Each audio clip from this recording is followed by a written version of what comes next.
Hey guys, what's up? It's your girl Moosh, and welcome back to my channel. Today we'll be diving into some wild, unfiltered Reddit confessions. People really be out here spilling their deepest, darkest secrets on the web, and we're going to react to some of the best, or maybe the worst, of these confessions. So, if that sounds good, let's get right into it. I use my actual boogers for home improvement. What? I get a lot of boogers, okay? They're insanely uncomfortable. I'm lazy, so when nobody's looking or nobody's around, I'll pick my nose and hide it into cracks in walls and floorboards. I don't mean like parts where it's separate from being built. I mean actual cracks. What? They've hardened, ew, and they've become structural. Ugh, you cannot move them. Stop. Before I post this, I want to say, never in my own home though. I'm prepared at my house. What?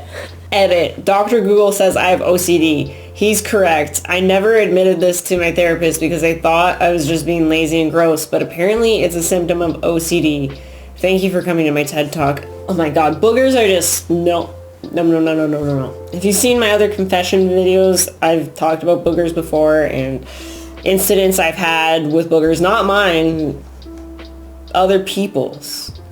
And I can't handle that. I can't handle the boogers. I have a strange fixation on stabbing, but only myself.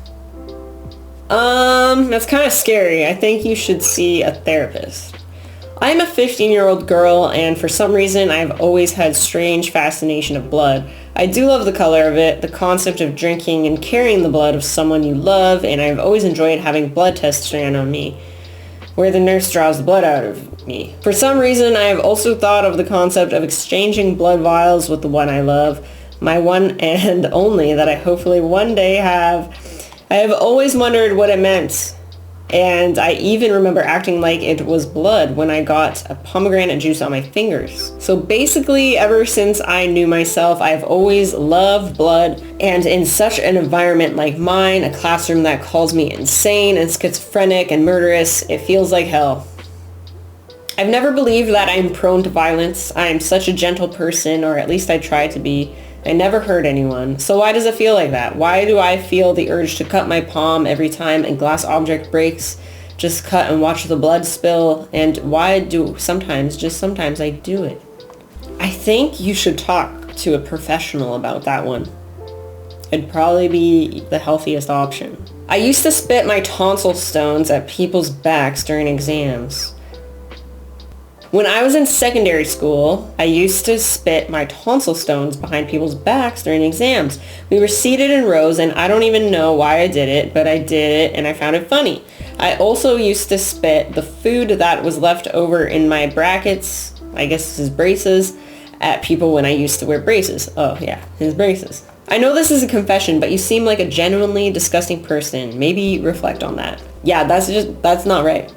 That's not right. Am I the asshole for asking my girlfriend if she can take a shower? My girlfriend really only showers once a week, twice if I'm lucky. First off, I'm not stinky. I'm pheromone maxing.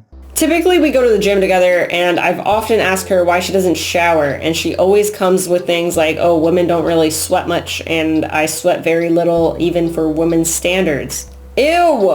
Yo, I'm sweating right now. And I don't buy it because I can smell. I used to just suck it up because I know she's extremely sensitive. This even affected our sex life. I used to love going down on her.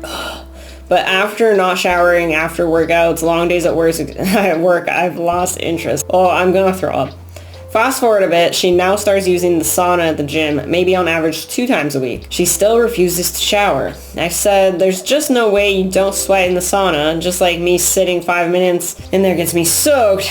She says she doesn't sweat much there either, and she sits there for 20 minutes.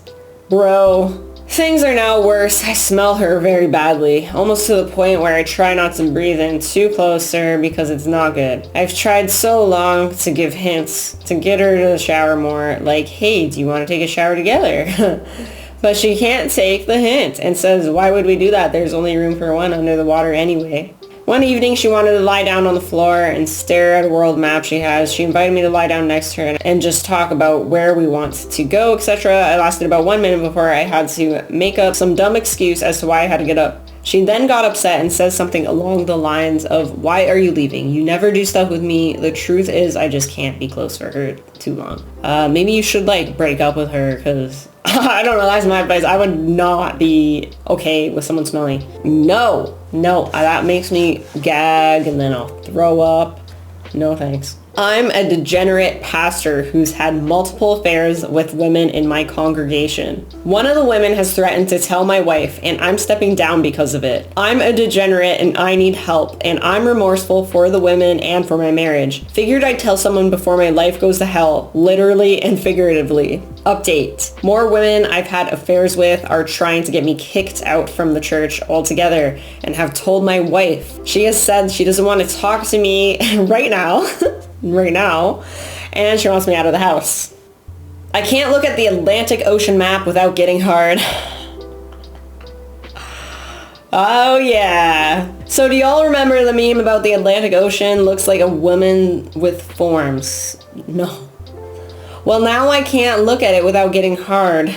This has become a problem because even if I just see it once, I get horny and hard. Even a fucking globe will make me hard. Just seeing one. I don't need to see the Atlantic Ocean. I just remember it and get hard. I'm speechless. Imagine how hard you would bust if you swam in it. Oh my god. Bro. You know, whatever gets you going, I guess. Honestly, that's pretty harmless, so by all means. Am I the asshole? Girl tries to put dog poop in my blue bin. I have a story about a blue bin. I was walking up to the house while a girl's dog took a big stinky crap on my pathway. I'm not exaggerating. She picked it up but then tried to open a bag of poo and empty it in my recycling bin that had just been left there after the truck. Why would you do that? Just pick up the dog poo and bring it to the trash. We live in a place that will refuse your bins if they have materials that are not recyclable, like dog poo. So I told her, no, you can't do that. She asked me if I have somewhere to throw it out, and I told her to tie it up and take it with her, as any dog owner in the city should. She started to argue with me, so I told her she can't put it in my recycling bin, because then I have to take it through my house. She kept saying, but it's garbage, while I remind her that you can't recycle dog shit. I took my bins inside while she started yelling incoherently, and I told her I won't be taking it with me. I'm pretty sure she threatened to come back and let her dog do it again. You pick up your dog's shit, you put it in a bag, you carry it with you until you see the trash if it's outside, okay? Or if you really want, you could make your own, like, shit compost with it, I guess. I'm not going to tell you guys the story about the blue bin because it's bad. Alright guys, that was my video for today. There are some crazy Reddit confessions there for you. I hope you found some enjoyment and humor in them. You know, everyone's a little weird and that's okay. Please leave a comment down below. Which confession was your favorite? Do you have any confessions to make? Please don't forget to like or dislike, I don't give a fuck, and subscribe. That'd be sick. I'll see you guys in my next video. Thanks so much for watching.